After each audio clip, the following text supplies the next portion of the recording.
ஓம் சாய்ராம். 40 ஆண்டுகள் வேண்டியவன் நான் இருக்க 4 வாரங்கள் வேண்டியவனுக்கு நீ அற்புதம் செய்கிறாய். அப்படித்தானே என கோபிக்கிறான் ஒரு பக்தன். அவன் என்ன உனக்கு தங்கத்தட்டு கொடுத்தானா? அதனால் நீ அவனுக்கு ஆசிர்வாதம் செய்தாய். அவன் பெரிய பணக்காரன், நான் ஏழை, இப்படி என்கின்றான் இன்னொருவன்.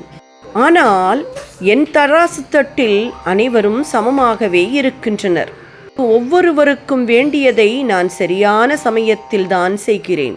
நான் ஒரு பக்கிரி, இருந்தாலும் அனைவருக்கும் தாராளமாக செய்யவே ஆசைப்படுகிறேன்.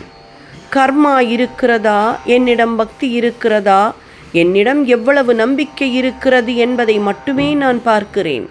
100% பக்தியுடனும் ஆத்மார்த்தமாகவும் நீ பக்தி செலுத்திப்பார்.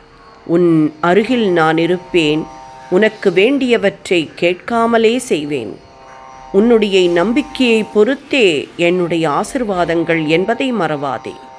நம்பிக்கையோடு செயல்படு, உன் கூடவே இருப்பேன். நீ வெற்றியடைவாய், என்றென்றும் வெற்றியாளனாகவே திகழ்வாய். நினைத்தது நடக்கும், இது என் வாக்கு.